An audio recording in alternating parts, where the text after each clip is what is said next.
इस वीडियो में हम बात करेंगे LIC के जीवन लक्ष्य प्लान के बारे में, जिसे हम कन्यादान पॉलिसी भी कहते हैं।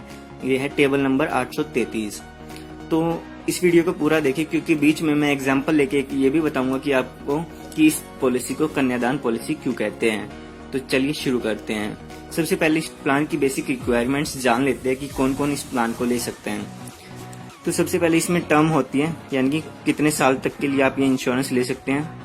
इसमें आप 13 to 25 ईयर्स के लिए ये इंश्योरेंस ले सकते हैं। उसके बाद मिनिमम एज कितनी होनी चाहिए, कि यानी कि अगर आप इंश्योरेंस लेना चाहते तो आपकी एज 18 से ज़्यादा होनी चाहिए इस प्लान के लिए। उसके बाद मैक्सिमम आपकी एज कितनी होनी चाहिए। उसके बाद मैक्सिमम एज है 50 ईयर्स, यानी कि कोई 18 से लेकर 50 साल का व्यक्ति इस प्लान को ले सकता है। मिनिमम बीमा आप कितने का ले सकते हैं, यानी कि minimum sum assured. Minimum sum assured होता है इसमें 1 लाख का, यानी कि आप अपना 1 लाख का बीमा ले सकते हैं इसमें।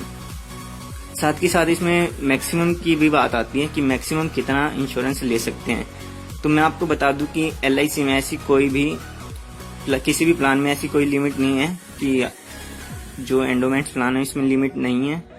कुछ प्लान हैं जिनमें 5 लाख की लिमिट है, बट इसमें कोई लिमिट नहीं है। वो डिपेंड करता है कि आपकी इनकम कितनी है, उसके अकॉर्डिंग LIC आपको पॉलिसी देती है। तो आइए इस प्लान को एक एग्जांपल लेके देखते हैं और जानते हैं कि कन्यादान पॉलिसी से क्यों कहा गया है।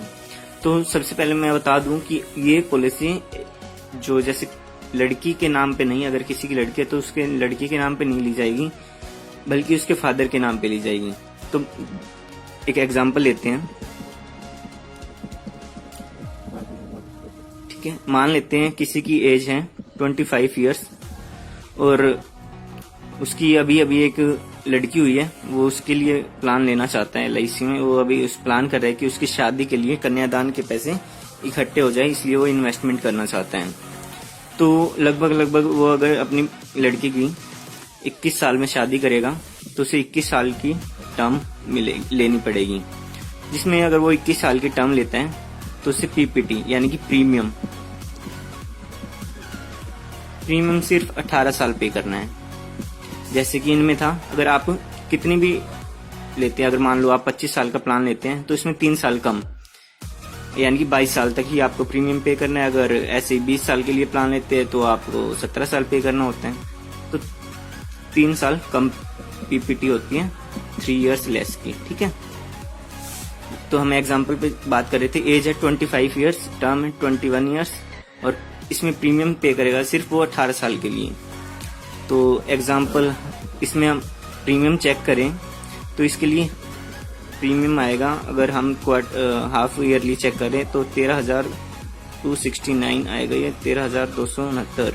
और अगर हम मंथली चेक करें 1 महीने के लिए तो इसमें प्रीमियम आता है 2,234 रुपए। अगर आप साल की लेंगे तो इसमें 2% आपको डिस्काउंट मिलता है, जो कि पर डे आपको पड़ेगा सिर्फ 37 रुपीज, ठीक है। आपने बहुत बार देखा होगा, जैसे कि 75 रुपए देके आप 11 लाख रुपए का लिए, तो वही है। तो यहाँ पे उसकी लड़की की एज होगी 0 इयर्स और यहाँ पे होगी 21 इयर्स की। जब उसकी लड़की 21 ईयर की हो जाएगी तो उसको यहाँ पे मिलेगा 10,64,000 रुपए। ये 10 लाख में सम एश्योर्ड होगा 5 लाख का। यहाँ पे हम 5 लाख का इंश्योरेंस के लिए प्रीमियम चेक कर रहे हैं, ठीक है। तो सम एश्योर्ड होगा 5 लाख का। बोनस होगा इसमें जो कि होगा 5,14,500 रुपए। साथ के साथ फाइनल एडिशनल बोनस होता है जो कि होगा 50,000 रुपए। ये टोटल हो जाएगा 10,64,000। ये LIC 11 लाख तक आपको अमाउंट देती है मैच्योरिटी के टाइम पे, ठीक है। अगर बीच में अगर कुछ हो जाता है, अगर ये है अगर बीच में कुछ नहीं होता है, नॉर्मल केस, अगर आपकी पॉलिसी नॉर्मल चलती रहती है, फादर को कुछ नहीं होता है, तो आपको ये अमाउंट मैच्योरिटी पे मिल जाएगा कन्यादान के लिए, ठीक है। अब हम बात करते हैं अगर बाई चांस उसके फादर को कुछ हो जाता है तो उस केस में जी, अगर इस केस में अगर किसी फादर को कुछ हो जाता है तो भी उसके लिए कन्यादान के पैसे इकट्ठे रहेंगे। साथ ही साथ उसके लालन पालन के लिए कुछ ना कुछ अमाउंट आता रहेगा। जैसे कि हमने 0 एज ली थी हम वही लेके चलते हैं 21 ईयर्स की टर्म। तो अब यहाँ पे मान लेते हैं 3 साल बाद उसके फादर किसी कारणवश से एक्सपायर हो जाते हैं और उसकी जब एज होगी 21 ईयर्स की, यहाँ पे 21 ईयर्स का प्लान था, तो बाई चांस उसके फादर की अगर 3 साल बाद पॉलिसी स्टार्ट करने के बाद 3 साल बाद डेथ हो जाती है, तो साथ के साथ ही उन्हें जितने रुपए का अपना इंश्योरेंस कराया था उतने रुपीस अपने उनको साथ के साथ डेथ के बाद मिल जाएंगे। अगर मान ले अगर एक्सीडेंट से डेथ होती है, अगर उनकी डेथ एक्सीडेंटल होती है तो 5 लाख मिलेगी, जो कि एडिशनल होगा, टोटल मिलेगी 10 लाख। ये मिलने के बाद उसको हर साल 10% जितने का उन्होंने अपना बीमा लिया था, 5 लाख का बीमा लिया था हमारे केस में, 10% 5 लाख का 50,000 रुपये। ये एक हर ईयरली यानी कि जैसे डेथ होने के बाद हर साल 50,000 रुपये उनकी फैमिली को ये मिलते रहेंगे। 50,000 रुपये, जैसे कि 21 साल का प्लान है और 3 साल हमने प्रीमियम पे कर चुके हैं, तो बच्चे 18 साल तक उन्हें 50,000 रुपये मिलते रहेंगे। ठीक है, उसके बाद यानी कि ये हो गए आपके 9 लाख रुपए। उसके बाद मैच्योरिटी पे जब 21 साल पूरे हो जाएंगे तो आपको 10,64,000 ये मिलने हैं, जो कि 11 लाख तक अमाउंट जाएगा। तो देखिए इसमें आपको 3 बार अगर बाय चांस उसके मिस हैपनिंग होती है तो आपको 3 बार अमाउंट मिलता है। एक बार तो यही मिलेगा 10 लाख, 9 लाख ही आपके हर साल 50,000 आ दे तो ये 9 लाख ये मिलेगी, और साथ के साथ मैच्योरिटी पे कन्यादान करने के लिए 11 लाख ये मिलेंगे। देखिए हम बेनिफिट कितना हुआ, 11 लाख यहाँ पे, 9 लाख यहाँ पे, 20 लाख और 10 लाख यहाँ पे, 30 लाख।